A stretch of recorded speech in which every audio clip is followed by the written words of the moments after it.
Hi, guys. Hi. Welcome back. Yeah, sorry, you were just taking a sip. No problem. We are finally in a dead room. Yay. For those of you that don't know audio engineering, you just had a heart attack. Don't worry about it. All it means is there's no echo. Like, if we clap... Actually, I won't clap because I don't want to...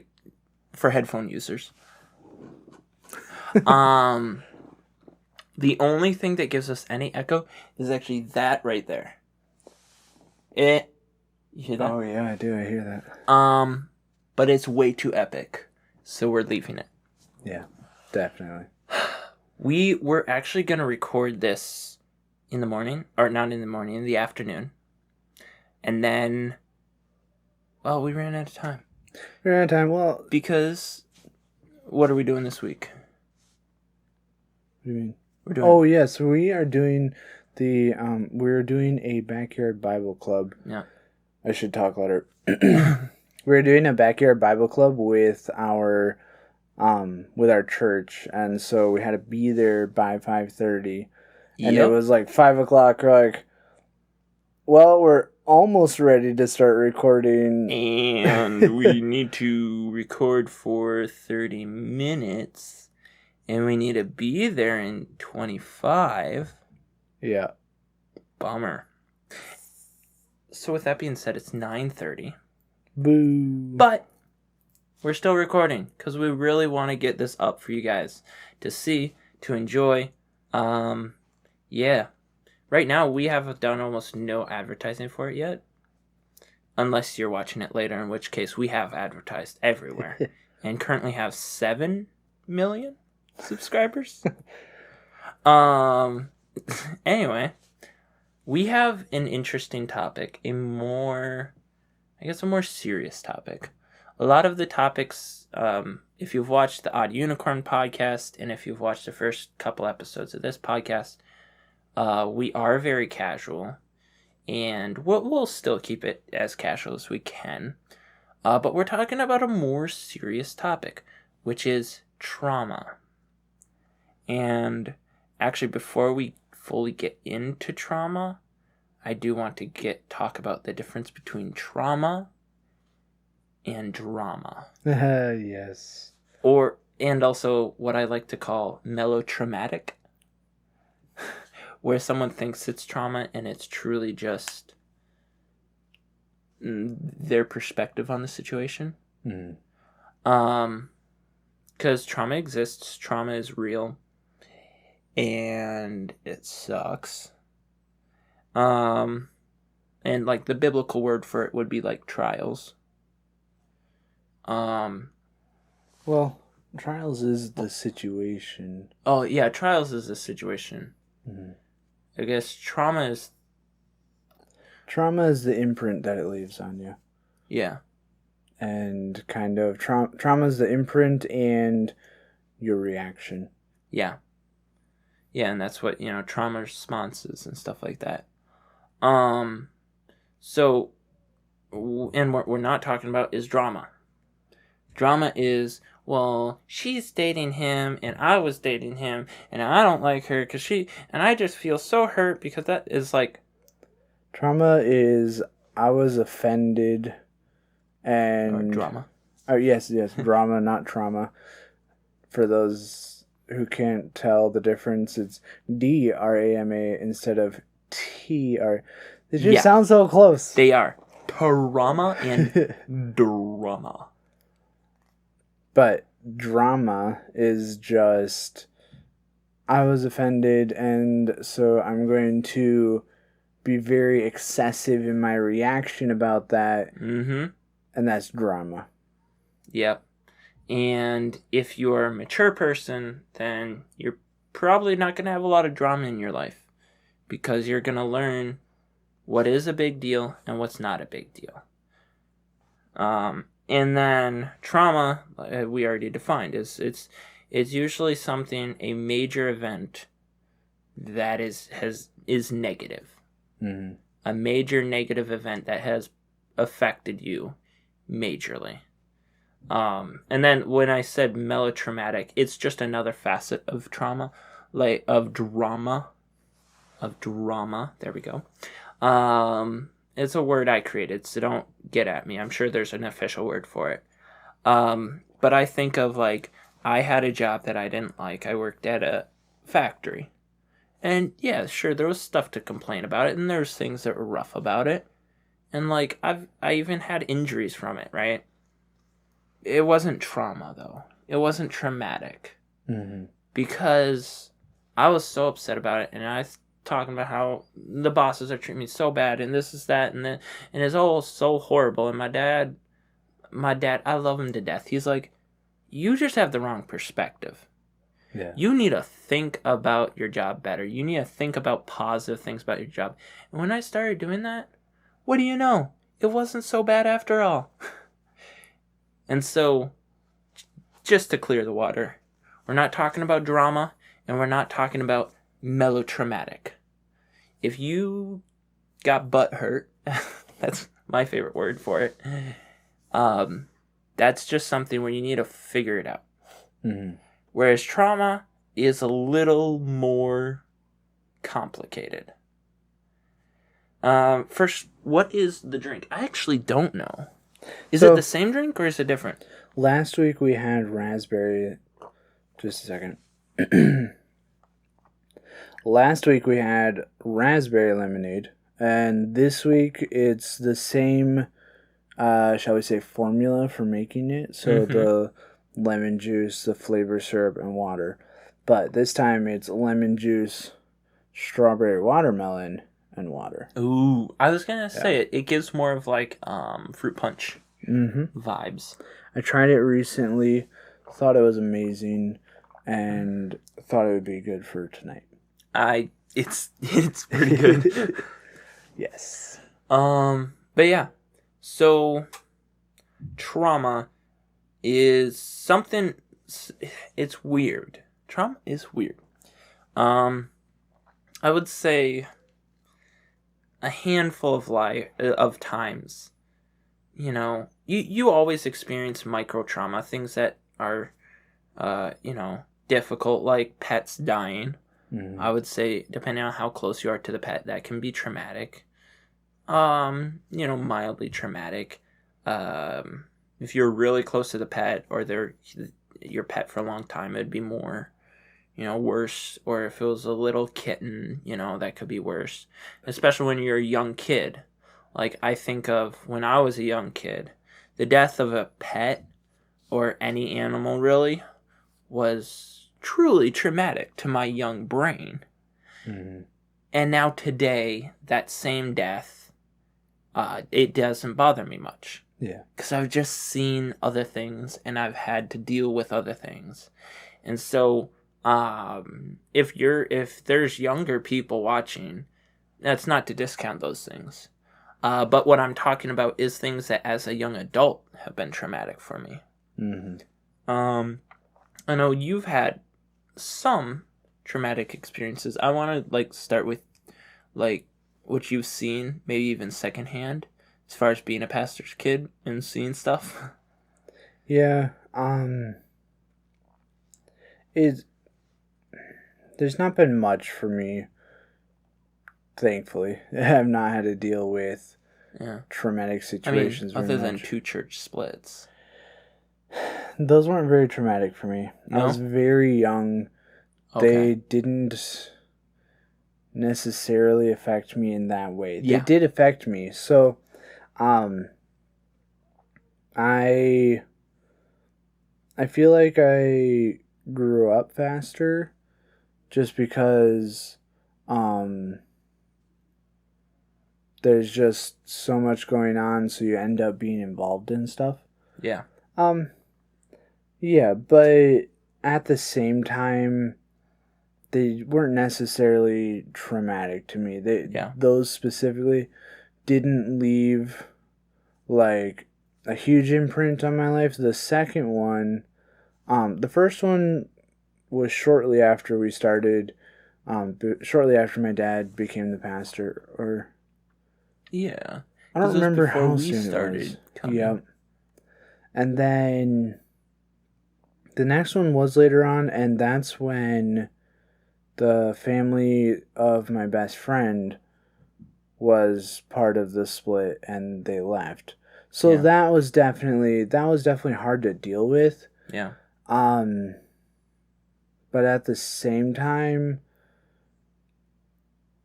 I don't know. I guess it wasn't enough that I remember it like man, I remember that time vividly and how it felt and all that. I don't. It like yeah, it was there. It happened. Mm-hmm. Oh, I guess now that I think about it, it definitely had an impact because over the next few years, I would remember mostly on my best friend's birthday, um, just being like, man, I haven't seen him in a few years, Yeah. and I think I ended up stopping counting around like 5 years, something like that. Yeah. Um, but yeah, I think that's when I well, that's probably around the time when things started getting better with that family. Um, Things were reconciled between my dad, the pastor, for those of you who don't know. Yep. Between my dad and the dad of that family, and so we kind of reconnected, and um, I don't remember if I had a phone by then, and if he did, and so then I was able to contact him every now and then, and so um, I guess that was a benefit after a traumatic point in time of just having that Closure. closure and a little bit of, I guess, healing from it. Yeah.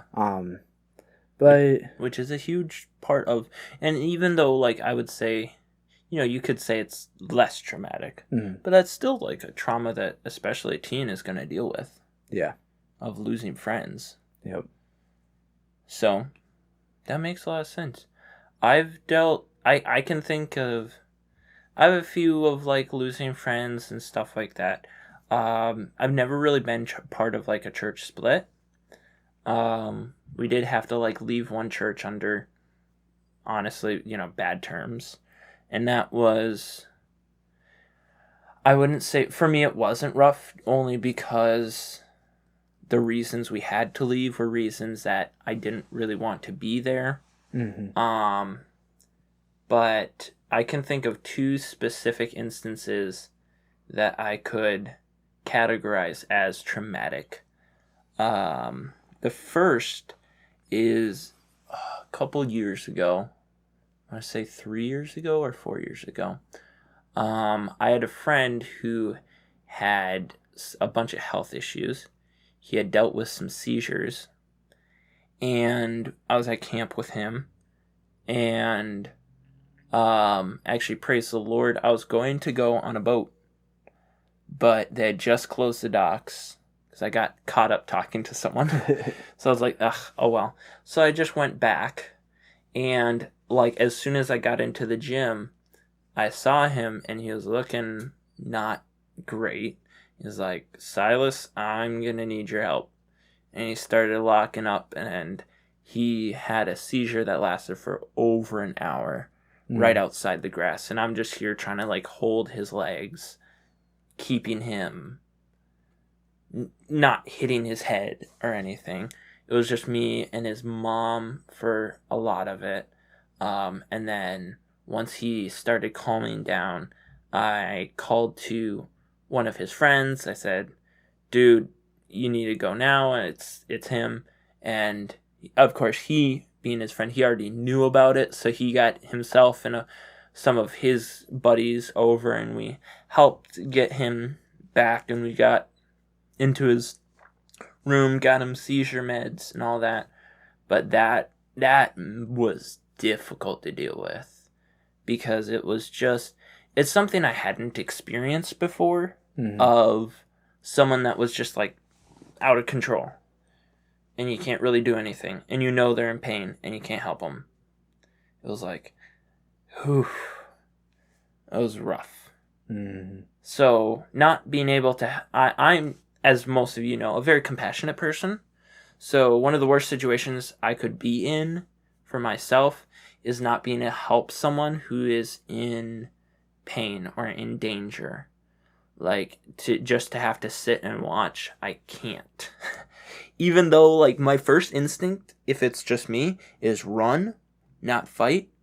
I just can't see someone else being in danger or being in harm's way and do nothing. So that was like my first traumatic thing.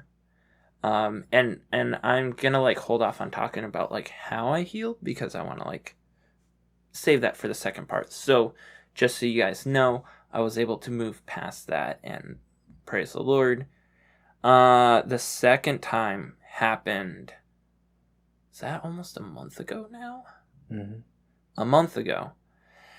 And that still is having an effect on me, but it is, through the Lord's help, is not having as much control over me.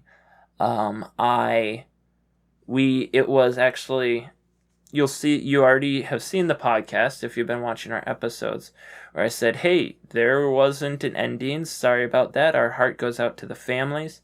This is the story that was about. All right. We were recording that podcast, me and Andrew, looking very sweaty because that room was way too hot. Yeah. This room even without the AC or a fan is still better. Just crazy.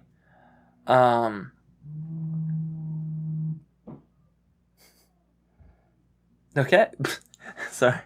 I'm very distractible. Anyway, so we were recording our podcast. And again, I didn't put this in the podcast. I didn't want to scare anybody. Without context, I wanted to give context so people aren't wondering what's going on. And we heard two loud noises followed by a screeching noise and then some people screaming and yelling. Immediately, both of us, like, we locked eyes. We're like, oh, something bad just happened. So we wrapped up the podcast as soon as possible. Which with cutting everything out, we could have just ended it, but yeah, we didn't know what was going on or how we wanted to end it. We're brains scattered because it's just immediate. Someone's in danger. Well, we didn't hear the screaming until after we wrapped up the podcast. That's right. So we didn't realize quite how bad it was. Yes. Until after. After the podcast, we heard the screaming and we're like, okay, this is we're going right now. This is bad. And so we went downstairs. I grabbed Johnny just in case. I would have been like, sure, I'll just go on my own. But when I heard the screaming, I'm like, don't know if there's someone still like dangerous down there. So I grabbed Johnny and Andrew. We all went, and it was on the corner. And there was a crashed car the two loud noises that had hit two trees before hitting a telephone pole. And no danger as far as to our danger. But there was a man lying there. And sadly, he did not have a pulse. Andrew and I don't know what I'm not 100% sure what you guys did. At that point you guys weren't even like registering in my head. Yeah, so we got there and there was a group of guys around the driver who was laying on his back next to the car. Yep. And so Johnny and I just stayed on this side of the street because neither one of us is like CPR certified or anything like that, and you are. So we're just like, we'll hang out here. If we're needed for something, we're right here. But otherwise, we're going to stay back, make sure there's some distance kept. And exactly. All that stuff. So they were there as well as who I find out is his girlfriend. I'm not going to say any names, just out of respect and privacy. But I went there And like Andrew said, I am CPR certified because of my job. I work with autistic children, and sometimes it's just me and them and like a parent or a teacher. So if something goes wrong, I need to be able to save their life if necessary. So praise the Lord, I was trained on that. I immediately started CPR, and another man who was also CPR certified hopped in. He did CPR for a while, and then police and medical came pretty soon after because the cops had already been called actually on a different issue, or the issue that started this. Unfortunately, we were not able to save the man's life because he had been previously stabbed by a guy who thankfully is behind bars today. But yeah, for me, and then I actually stayed back to be support to the girlfriend who was understandably hysterical, understandably didn't know, what to do and was just very upset. And so I stayed with her for a while, and then I kind of just watched with some of the neighbors. All of that was about an hour and 20 minutes that I was out there. And that was definitely the most difficult thing I've gone through. You saw it. You could speak to helping someone who's been through trauma because, it was. I had after that. I'm here being vulnerable. I had a full panic attack because it was just too overwhelming with everything happening. And praise the Lord, I had Andrew helping me, just sitting there because that's usually what they need is for someone to just be there and to not be freaking out. And so that was difficult, and I actually talked to your dad, Pastor. He's also a volunteer fireman. He's also seen people that have passed away and that have been dead and that have been through terrible things. And I can agree with what he said, which is you can never forget it. But what you also shouldn't do is let it control you.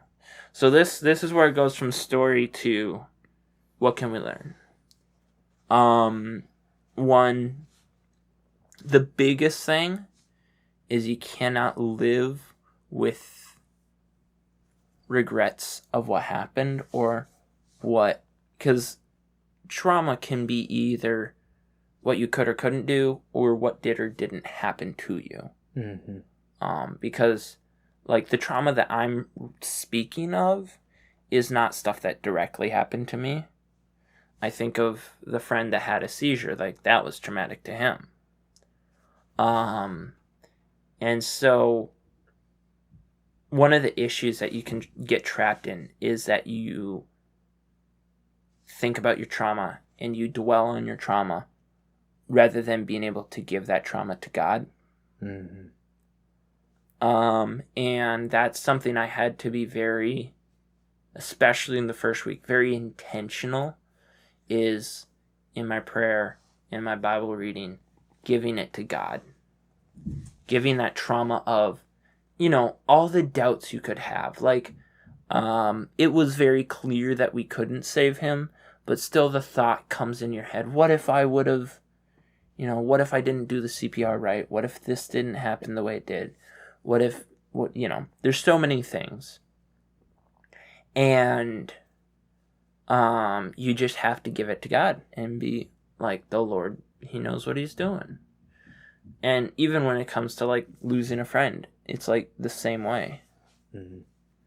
Of you have to trust God with what happened. I think probably the best example in the Bible of this was Joseph. I mean, he had a lot of traumatic things happen to him. He was beaten by his brothers, thrown in a pit. Does it say he was beaten? He was just No, thrown in the pit. he was stripped of his robe. Yeah. But I'm trying to think. Yeah, no. Either way, he was thrown in a pit. They said they were going to kill him. And then they're like, well, maybe we shouldn't kill him. Let's sell him to slavery. It's like, no. Oh, no. No. And so they sold him to slavery. And, like, that's traumatic. You literally got taken away from your family and they allowed you to get kidnapped. And then he just decided to follow God. Continue to follow God. And then he gets unjustly accused and goes from being a slave to being a prisoner. Yeah. And that's gotta be so rough. Like, just traumatic being in prison, not knowing why. Like, knowing why, but knowing that it was wrong. And you can't do anything about it. Mm-hmm. And that's just traumatic, being thrown into prison and left. And they didn't have super good quarters in Egypt. So then he continued to serve God. I like to think, and it's proven by his testimony. He said, I don't know why I'm here, but what I do know is while I'm here, I can serve God. Yeah. And then he gets forgotten by his friend. And he continues to serve God. And then, at the end of his life, after he had saved all of Egypt, restored his father and brother, and brought them into the land with tons of riches, his father dies.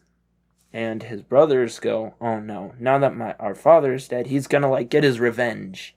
He's gonna finally, in their head, they were still holding on to the trauma and regret of what they had done. Yeah. Because they were not following Christ in the as closely, or if at all, the same way Joseph was. Or following God. And Christ was not revealed yet, but still God and the Godhead in general. And they're begging for mercy.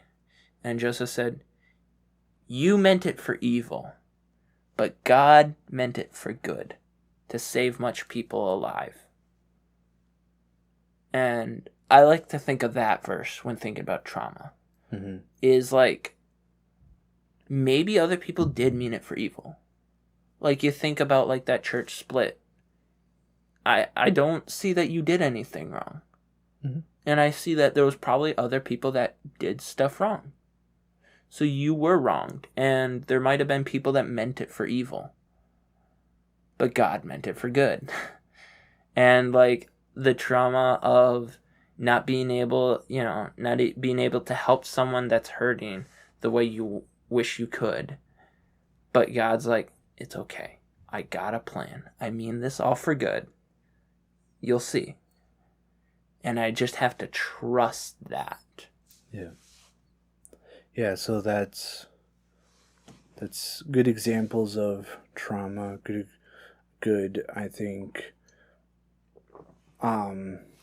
explanation and good example of dealing with it. But then like you said, there's also the side of being the friend of somebody who's dealt with or is dealing with trauma.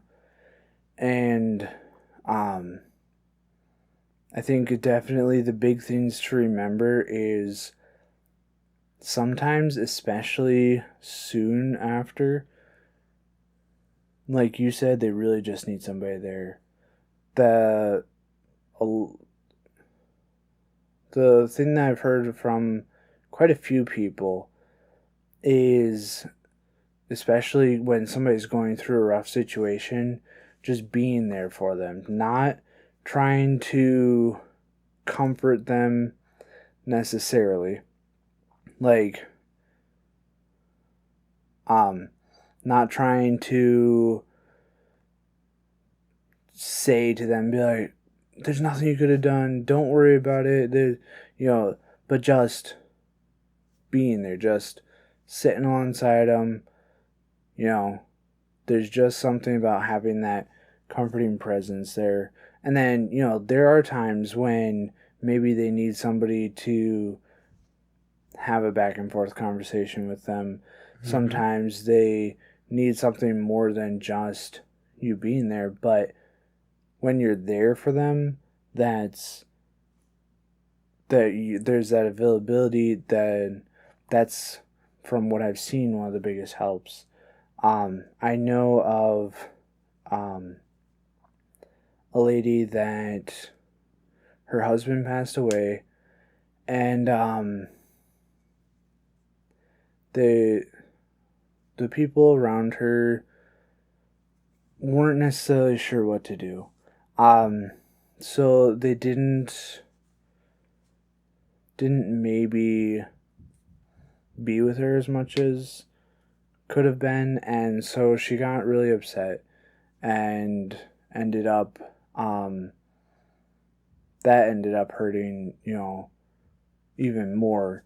And so it's just seeing that from, like, this was a situation that I was a part of, I guess you could say. Like, I was good friends with her husband, and Mm-hmm. but seeing that and seeing, just understanding afterwards that, if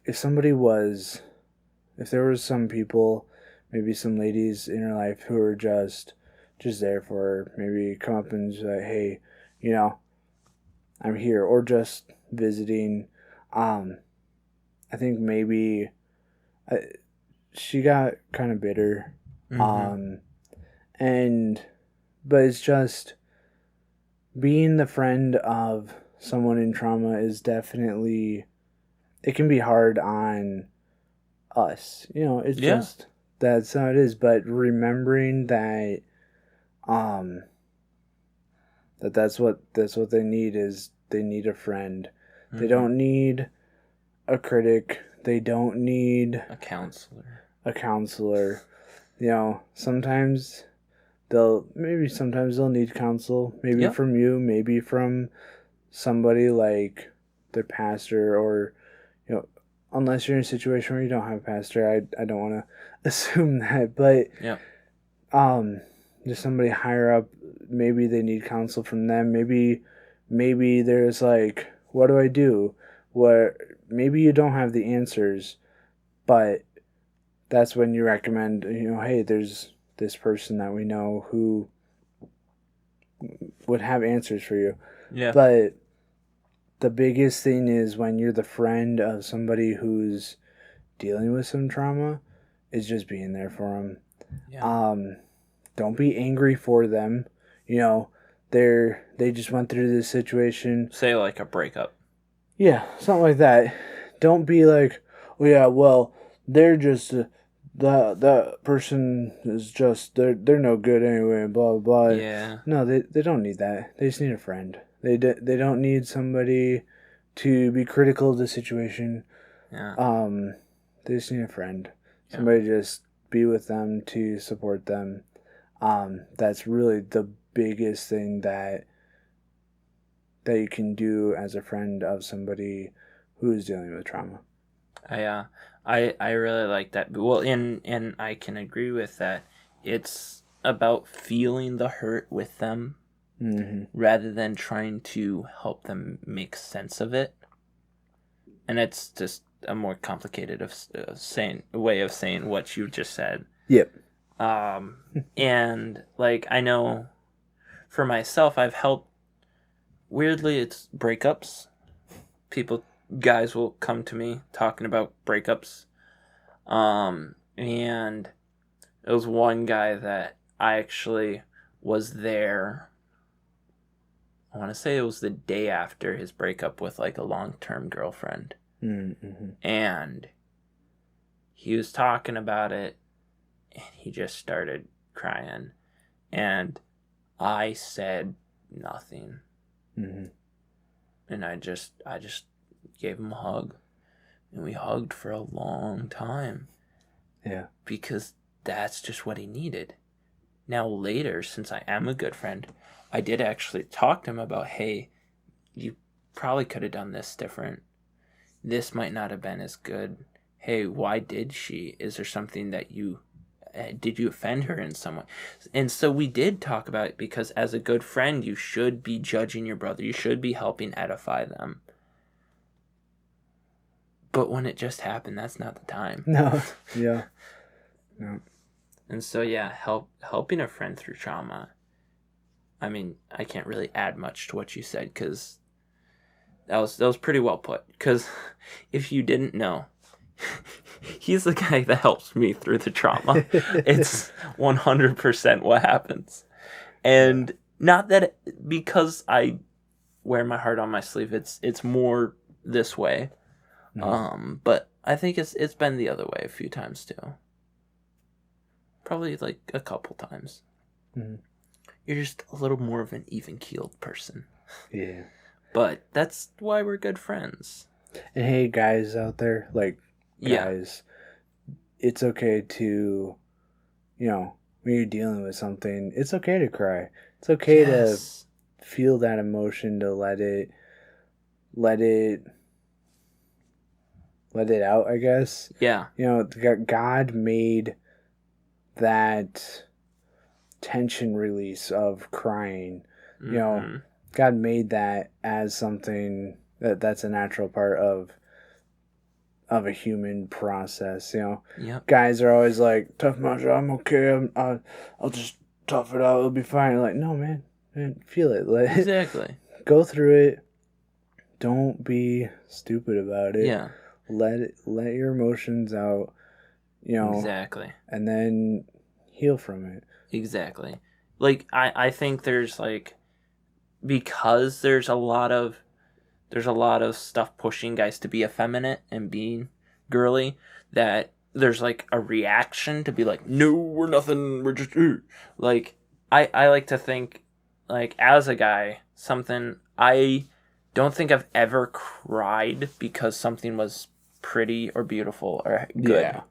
Happy things. Even at my own sister's wedding, right?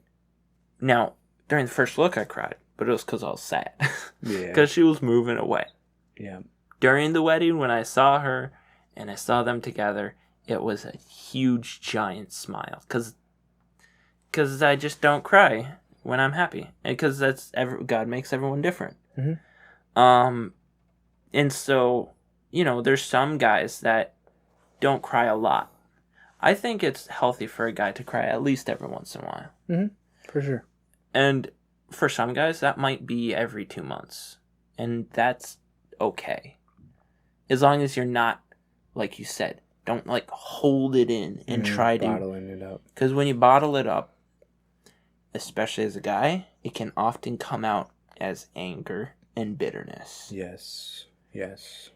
And that, I would much rather a guy cry on my shoulder than start getting angry at everybody because they didn't deal with the emotions. Mm-hmm. So, because as a guy, because I guess we're gonna gear this towards guys, because the way girls deal with trauma is somewhat different because they're more emotional.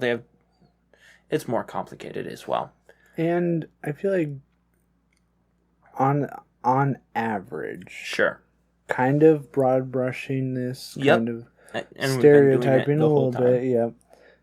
Girls have a tendency to already deal with trauma that way, with their friends, with themselves. So to girls, there would be more advice no, we actually need to find solutions and move on. There is that, yes. That's yes. Now I'm not gonna get too far into it because I don't know the ins and outs. Yes. But there is. If you're a girl and you're dealing with trauma over and over about how someone hurt you, how your friend left you, or something, there is definitely, and this just goes for everyone, but there's a time to heal, to not forget what happened, but to move on from what happened. Mm-hmm. But to the guys, often we think only of the solution. All right, situation's over. I should just be able to move on with my life. It's like, no, emotions are going to stay until you deal with them. Mm-hmm. And if you don't deal with them, they can turn into sinful actions like anger against someone without a cause. Yeah. Yep. So, to the guys, do not neglect your emotions. Find a friend, because yes, there's a lot of guys that will ridicule you and that are jerks. Find a guy friend that you can trust and talk to him. Yeah. You just have to. Yeah. All right. Well, that's trauma, folks. that is trauma. It was, 43 minutes. Longer than Well, there's our last some in one. the beginning. Oh, you're right. So that's about where we want to be. We're pretty close, yeah. Our next podcast, I'm excited, is going to be at camp. At camp, yes. So that's going to be fun. So we're going to try to get a guest on. We have a couple specific people in mind. We'll see if they have time. If not, there's a couple other people. There's 400 people at camp. We'll find a guest. Yes. So next week we will have a guest, and I'm really excited about it. I also had someone approach me wanting to be a guest on our podcast that had a specific topic. So I'm excited about that. Yeah, let me know. But yeah, and we'll see you next week. Bye. Yeah, bye.